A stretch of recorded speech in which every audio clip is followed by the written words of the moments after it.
안녕하세요. 유니온이 전고점을 돌파하는 걸 발견합니다. 잠시 생각하는 사이에 급등하는 걸 보고 따라붙습니다. 전고점을 돌파하는 첫 양봉에서는 따라붙어도 됩니다. 하지만 상승하는 도중에 매수한 평단가까지 밀려 내려왔다가 다시 올라가는 모습을 보면서 불안하기 시작합니다. 요즘에는 돌파하는 척 하다가 그대로 장대 음봉으로 밀어버리는 경우가 있어서 돌파를 해도 마음 편하게 할 수가 없습니다. 항상 긴장하고 있어야죠. 시원하게 올라가지 못하는 걸 보고 일단 탈출합니다. 본전 매도를 했기 때문에 이렇게 바이마크와 셀마크가 겹치게 됩니다. 그 다음 흐름은 어떻게 되었을까? 양봉이 3번 출현하게 됩니다. 저번에 공부한 전고점 지지와 저항을 그어보겠습니다. 먼저 전고점 8250원에 선을 긋습니다. 8250원을 돌파하는 걸 보고 매수했겠죠. 그 다음 8380원에 저항을 맞았습니다. 여기에도 선을 그어봅니다. 8250원과 8380원의 폭은 130원입니다.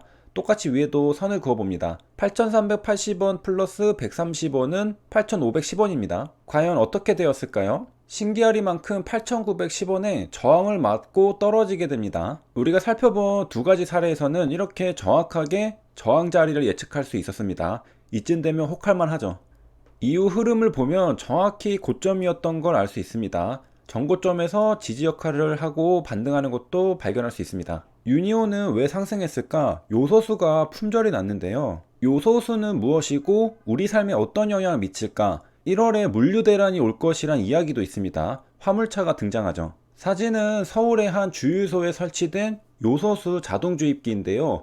요소수가 부족하여 작동되지 않고 있습니다. 중국의 요수 수출 제한으로 요소수 품귀 현상이 발생하면서 물류 대란이 발생할 가능성이 커지고 있습니다. 입고에 일주일이 걸릴지 한 달이 걸릴지 기약이 없다고 합니다. 요소수 품귀 현상은 지난달에 시작되었는데요. 이번 달까지 이어지고 있죠. 먼저 요소에 대해 알아야겠죠. 요소는 모든 포유동물과 일부 어류의 단백질 대사 최종 분해 산물입니다. 혈액 속에 녹아있는 요소는 땀샘과 신장을 통해 걸러져 각각 땀과 오줌의 형태로 배설됩니다. 요소는 영어로 유리아라고 합니다. 그리고 오줌은 유린이라고 합니다. 단어가 굉장히 비슷하게 생겼죠. 그건 아마도 요소가 오줌의 형태로 배설되기 때문에 비슷한 단어가 탄생했을 걸로 보입니다. 오줌에는 요소가 다량 포함되어 있습니다. 그러니까 우리의 오줌에는 요소가 많이 들어 있습니다. 이제 요소가 무엇인지는 알았습니다. 요소수는 요소와 물을 섞은 것이겠죠. 이 요소수가 품귀 현상으로 부족하다는 겁니다. 그래서 가정에서는 오줌에다 물을 희석해서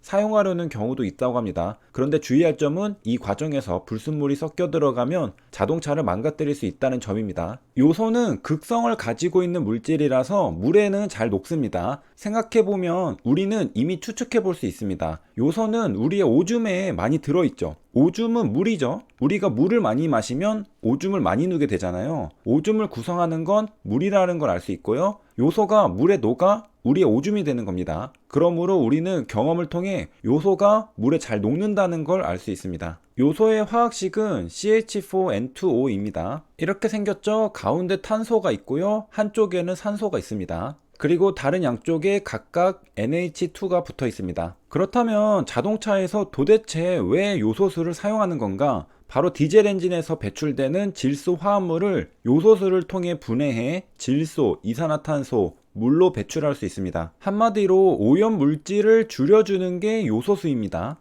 디젤차에는 요소수가 필수입니다. 최근에 요소수가 부족하다 보니 수요와 공급의 법칙에 의해 가격이 1만원에서 12만원까지 상승했습니다. 12배가 오른 거죠. 중국은 요소수의 원료가 되는 요소의 수출을 중단하기로 했는데요. 왜 그랬을까요? 나비 효과가 있었습니다. 최근에 중국은 전력난 사태가 벌어졌죠.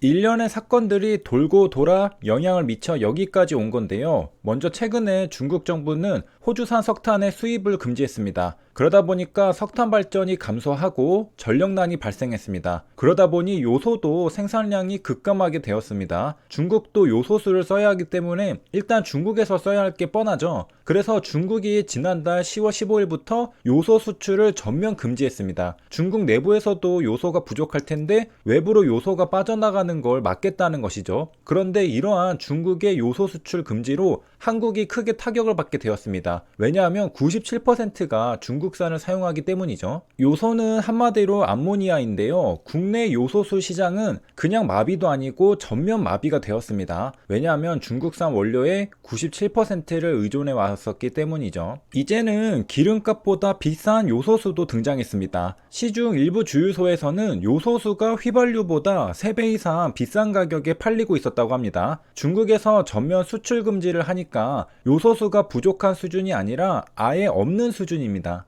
그러니까 요소수가 비싼 건 둘째치고 요소수를 구하려고 해도 구할 수가 없는 상태라는 겁니다. 돈이 있어도 요소수를 못 구할 수 있다는 겁니다. 씨가 말랐다고 하죠. 문제는 화물차입니다. 디젤 승용차는 운행거리를 기준으로 약 2만 km마다 요소수를 보충해주면 됩니다.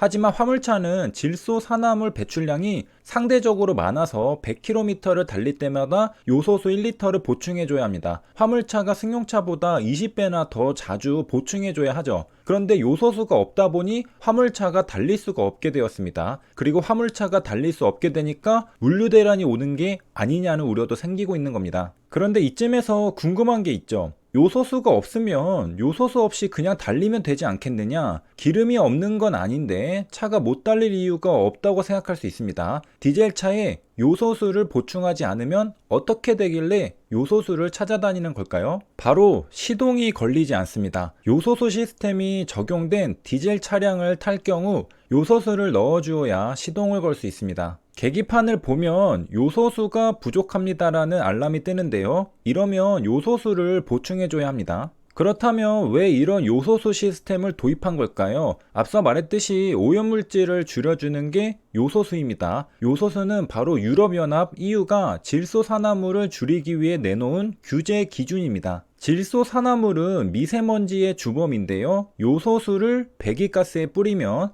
질소산화물이 물과 질소로 바뀝니다. 질소산화물은 말 그대로 질소가 산화된 겁니다. 그래서 질소와 산소가 붙어 있죠. 질소 하나와 산소 하나가 붙을 수도 있고요. 그러면 일산화질소입니다. 질소 하나와 산소 둘이 붙을 수도 있고요. 그러면 이산화질소입니다. 이런 식으로 생긴 거죠. 일산화질소는 질소 하나와 산소 하나고요. 이산화질소는 질소 하나와 산소 둘입니다. NOx라고 하면 방금 살펴본 일산화질소와 이산화질소를 함께 부르는 말입니다. 그러니까 NOx는 NO와 NO2를 함께 말하는 것이죠. 그러므로 질소산화물 NOx는 일산화질소 NO와 이산화질소 NO2를 한데 묶어서 부르는 겁니다. 이러한 질소산화물 NOx는 사업장에서 연료를 태울 때 배출되거나 자동차 배출가스에 포함된 대기오염 물질로 주로 이산화질소 형태로 나온다고 합니다. 그 자체로 독성을 지닐 뿐만 아니라 미세먼지를 생성합니다. 그러니까 질소산화물은 제거해주는 게